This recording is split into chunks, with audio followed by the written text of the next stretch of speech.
अब ये केवल वायु का भक्षण, प्राणायाम इनका सिद्ध हो गया। एक महात्मा जी एक गांव में रहते थे। त्रिकाल संध्या करते थे, शिखा थी, यज्ञोपवीत था,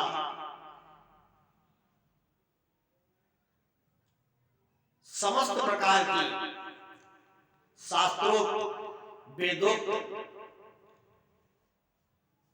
मार्ग का अनुसरण करते हुए जीवन यापन करते थे।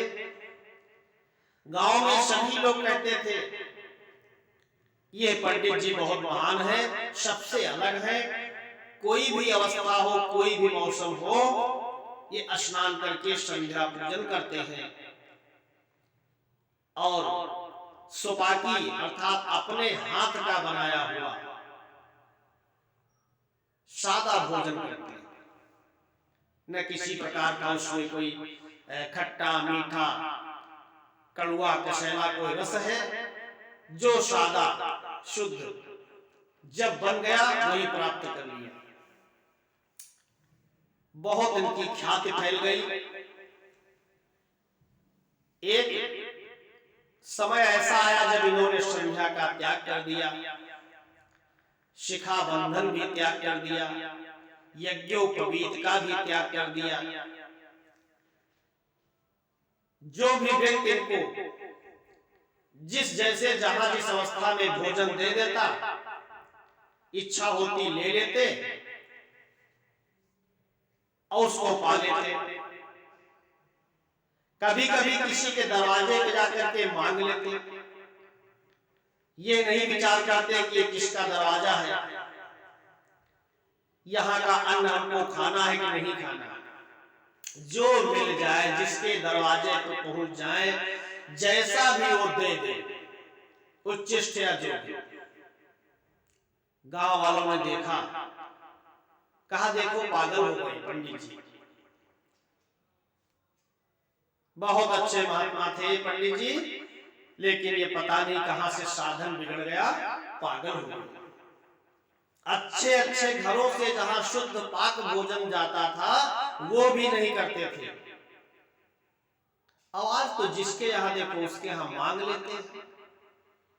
उच्चिष्ट है क्या है, कोई विचार ही नहीं करते। जिसने दे दिया ले लिया। देखो पागल हो गए।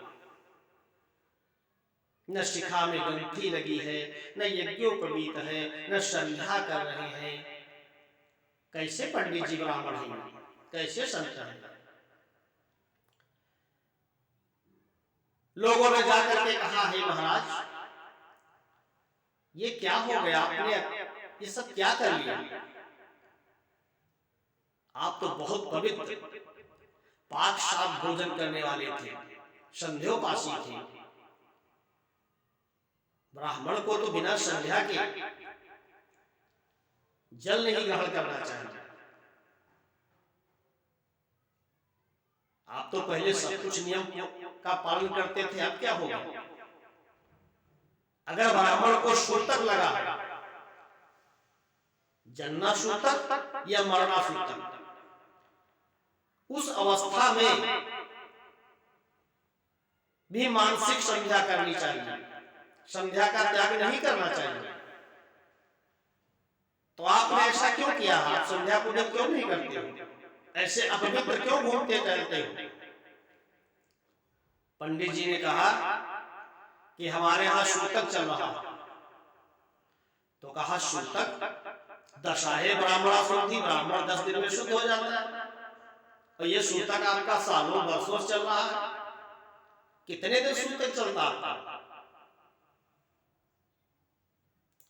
पंडित जी ने कहा देखिए सूतक चल रहा है तो चल रहा है, जब समाप्त होगा तब फिर देखा जाएगा,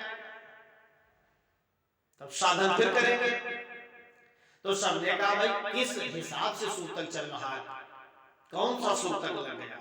कहा देखिए हमारे अंतःकरण में माया रूपी माता का निधन हो चुका है और भक्ति रूपी सुता का जन्म हो चुका है। इसलिए जनना सूतक और मरना सूतक दोनों चल रहे हैं। जब भक्ति रूपी सुता का जन्म हुआ है और माया रूपी माता का मरण हो गया है, अब काहे की संध्या, काहे की शिखा, काहे का यज्ञोपवीत।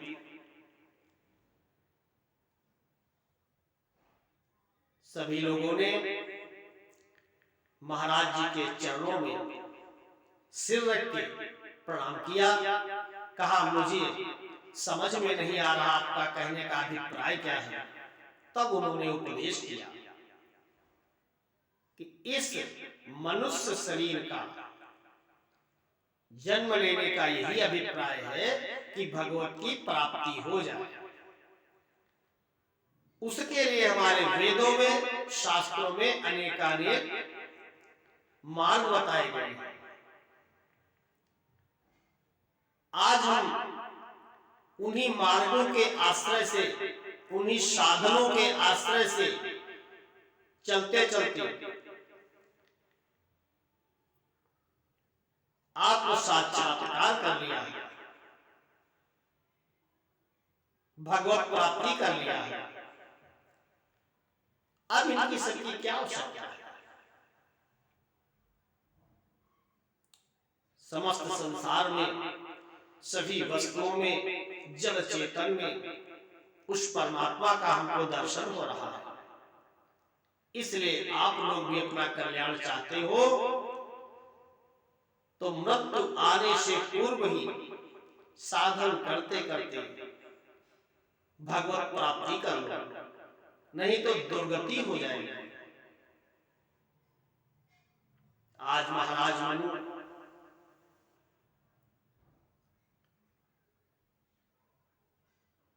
सभी आसक्तियों का त्याग करके शरीर निर्वाह के लिए भी कुछ भी नहीं ले रहे हैं और इससे भी घनघोर तप प्रारंभ कर दिया। बरस साहस 10 त्यागे उसो, उठाड़े रहे एक पग दो। 10,000 वर्ष एक पैर से मन और शत्रुपा खड़े होकर के तप करते रहे और वायु का भी त्याग कर दिया। इतना घनघोर तप, उनके तप की ज्वाला समस्त लोकों में फैलने लगी। आज भगवान श्री हरि विष्णु जी, भगवान श्री शिव जी और ब्रह्मा जी, तीनों देवता प्रकट हुए और इनसे वरदान मांगने के लिए कहा। इन्होंने नेत्र नहीं खोले, ये वापस चले गए, लेकिन तब इनका चलता रहा। ये पुनः फिर आए, फिर वरदान मांगने के लिए कहा, फिर इन्होंने नेत्र नहीं खोले, फिर ये वापस चले गए।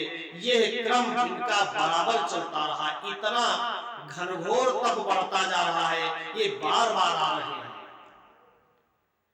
विधि हरिहर तप देखी अपारा,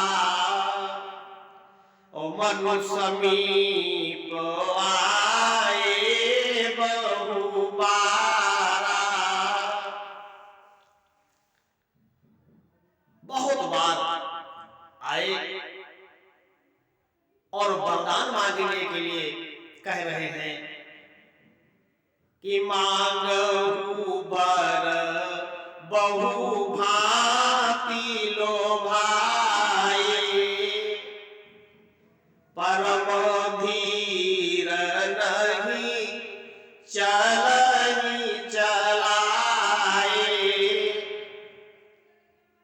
बहुत प्रकार से इनको लुभा रहे हैं कि वरदान मांगो, लेकिन ये परम धीर हैं, डिग नहीं रहे हैं, नेत्र खोल नहीं रहे हैं।